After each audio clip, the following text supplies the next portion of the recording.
I'd like to share with all of you a story about an 8-year-old child who was oddly different. Her behavior was one of the things that set her apart from her peers. Not that she was mean or anything, she just happened to have different interests that were uncommon between her classmates.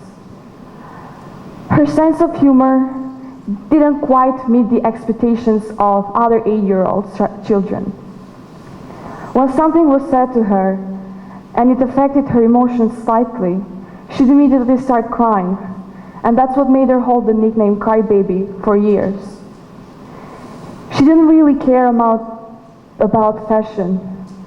She wasn't into creating the small booklets with designs of Barbie dresses. She was a bit of a tomboy, and maybe that's because she had to sit in a desk with 2 boys for 4 years. But the one thing this girl was good at was writing. Every Monday, she would get together in a group of students and go in different areas around the school and sit somewhere and write a poem. Sometimes you'd see her by the seaside, sitting in a rock, appreciating the reflection of the sun in the sea and watching the birds fly by. Other times, you'd see her close to an area full with different colored flowers. That would make her think of the colors of the rainbow, and she would start writing about how much she loved the gathering of all the colors together. Despite the fact that this girl was often lonely, didn't have any friends, and deep inside she felt broken, she still found a way to look at the bright and positive sides of the world. She didn't understand that bit by bit, writing was helping her communication and understanding of others get better. And today, this 8-year-old, who is now 16, stands in front of a big audience, talking about who she once used to be. When I was 8, I started writing poetry, and I still write constantly today. I didn't know back then that writing poems was helping me look at the positive sides of the world. I didn't know that the birds that I watched by the seaside became my friends. The colors of the rainbows, which I often talked about in my poems, and are so different from each other and still say side by side, were making me feel less indifferent. Bit by bit, my writing was helping me get better. And lately, as my writing skills progressed, I started to understand that I was pouring all the feelings that I was hiding inside on the paper. I was showing myself these emotions and these feelings, and I was embracing them. I became stronger because I could finally see them on the paper. And that's what made me feel better about who I am. That's what made me understand and communicate with others better. And now today I have many great friends. My point is, if writing helped me, then it can surely help someone else who is facing the same problems or even worse. Worldwide, data show that there are 264 million people suffering from depression, and there are 284 million others suffering from anxiety disorders.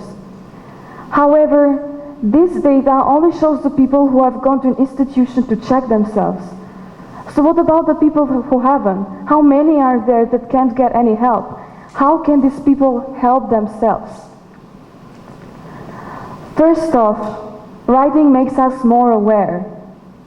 Writing helps us get to know ourselves better. It has happened to me many times that I would write something and look back at it and wonder, oh wow, so that was what's really bothering me. In a sense, the pen that we hold communicates to our unconsciousness and awakens it. It helps us keep track of our worries and thoughts and helps us be more organized. And that's where my second point becomes relevant. Writing helps our thoughts be more organized. Sometimes when we are told to talk, we get all our emotions get rolled up in our head, and we can't keep track of what was said and what wasn't. We feel that lump in our throat, which is usually our emotional strings trying to find their way through our vocal cords. However, we can take this lump in our throat, bring it down, and let the pen in our hands do the job for us.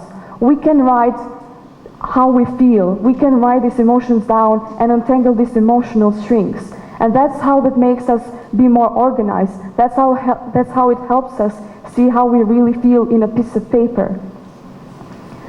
Third, Writing shifts one's viewpoints. Just as I mentioned before, writing was what helped me view the other side of the world. It helped me view the optimistic sides that I was missing from my life. Everyone is able to do that. This doesn't mean that we are deviating from reality. It simply means that we are finally seeing another side of it. I wanted to share this with all of you today because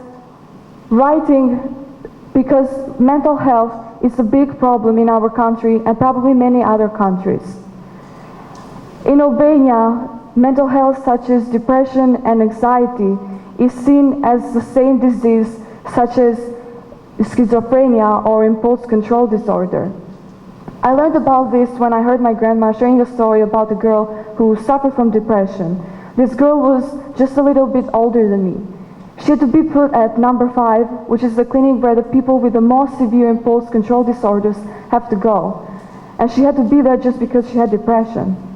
Although I tried to fight the fact that these mental diseases can be treated the same, I became more and more aware of the fact that our country simply doesn't understand the separation between all of them. I wanted to also talk about one of the first times that I encountered suicide. I was in 6th grade.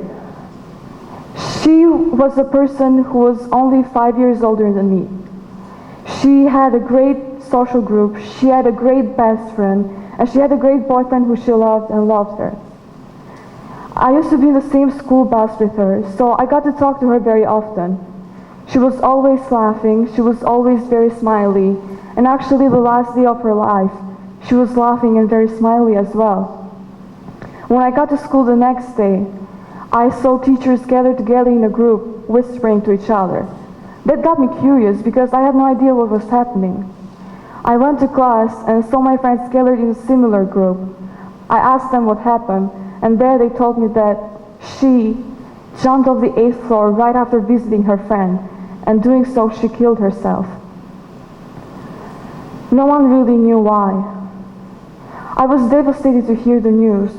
One, because I couldn't believe that someone I knew well passed away, and 2, because I thought she was happy.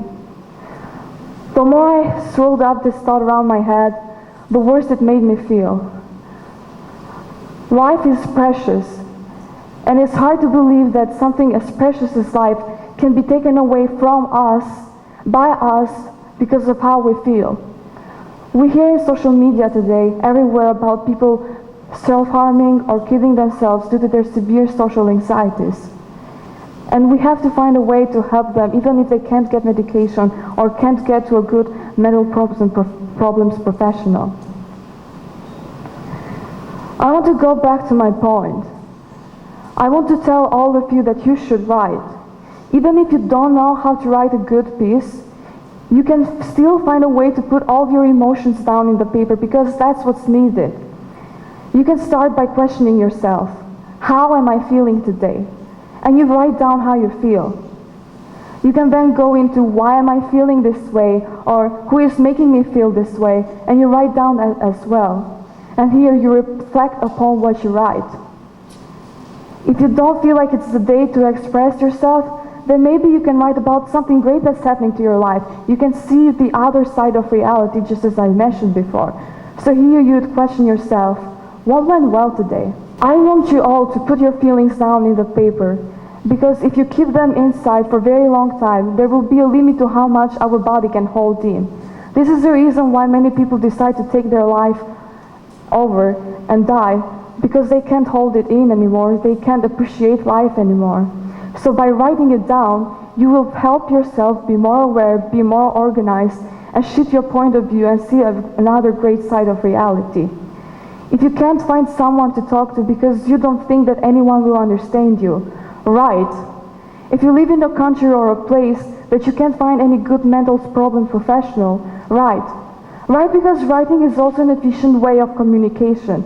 It helps your thoughts get better, and it helps you communicate and understand people better. It also helps yourself feel better, and it also helps you see another side of a great reality. If I were to meet again my past self and get to talk to her, I would wonder how she feels about who I am today. I would wonder if she is happy to see me laugh, to see me surrounded by great friends who I trust and who trust me. Maybe this younger version of me isn't smart enough to understand that she herself fixed everything. So what I would do is that I would grab her by her hand and I would tell her to keep doing what she's doing. See everything come together. I would also take her to the seashore, sit in a rock, and write a poem with her. Thank you.